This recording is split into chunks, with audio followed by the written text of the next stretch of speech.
Today I wanted to go over seed starting for dragon fruit, or Pithea, or Pitaya as it's called in Central America. I actually just went to Costco and found 2 of these for sale and figured, what the heck. I know I've seen people start seeds before from these. I haven't been successful. I remember ordering a couple months ago a few seeds online. Essentially, they were not viable, and my guess is that because they were older and probably dried out, they did not have what it takes to become actual seedlings. So this is actually the first fruit that I've germinated from buying one in a store, which is kind of exciting because I love the idea that you can just walk into a supermarket and be like, oh yeah, I really want to do some tamarind trees. Let me get some tamarind seeds and start them. Cheers to the Pitaya.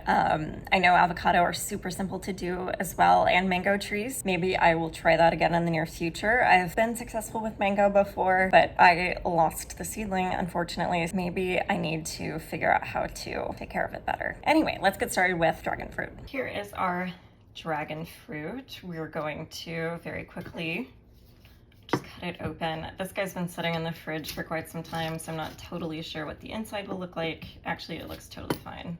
Maybe a little old, a little overripe. And clearly you can see these seeds. I just rinsed a small little glass, and I am going to simply just pick the seeds out little by little and put them inside of this glass. And you obviously don't have to put every single seed in there.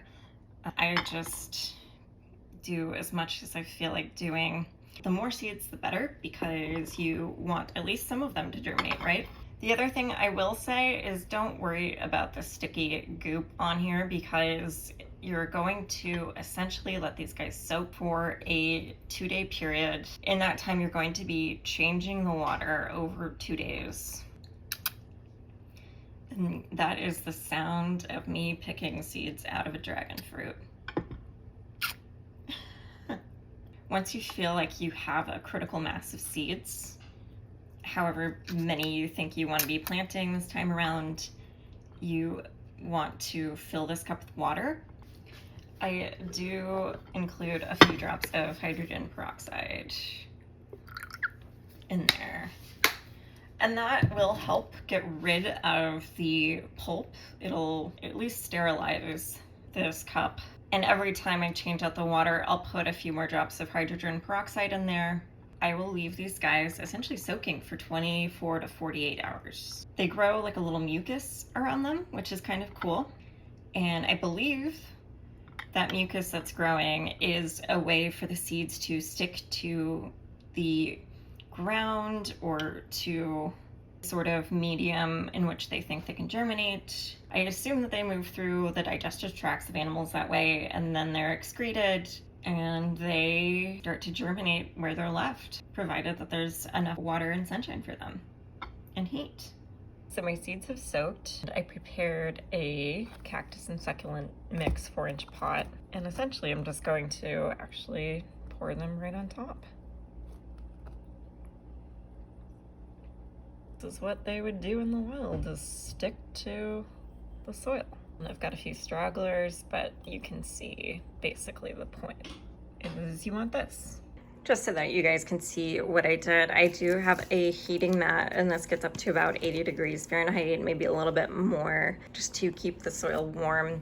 They are about 6 inches underneath a grow light. And here are my germinators. I actually had 4, but 1 died to dampening off, which I will say they don't like to be super wet. I would say as soon as you see them germinate, take them out of whatever sort of humidity chamber you have them in, because they do not like that. But I probably put like 50 seeds between these 2 pots, and I don't see more than just a handful of them germinating. And I'm not sure why that is, and maybe it was the moisture was too much. I might try again and see if there's another solution or another way to get them to germinate more. So as you can see, the cactus soil is actually fairly dry now. I just put enough in there, and I think that it's a little moist below. Yes, it's definitely moist below, but you don't want it to be too wet. I'm gonna leave them here like this for some time on top of the heating mat,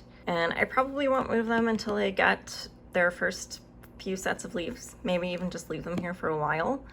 I don't think that they could bear fruit indoors, but maybe I'll try to put them outside at some point this summer and see if I can get that to work out. Though I think that they might need a couple of years before they bear their fruit. I am not totally sure. Thanks so much for watching, you guys. I hope this was helpful. I hope to do an update video in a few months to see how far I can get these seedlings to grow, and I might do an update video when I put them outside to see how much I can get them to grow over the summer. I am super excited about being able to grow my own fruit potentially, and I hope that I can try some other plants and do some videos for you on those too. Let me know in the comments if there's any fruit that you would love to see germinated, especially ones that you can buy at the store, because that's kind of fun to get double use out of the produce that you buy. I look forward to seeing you guys in a couple of days for my next video.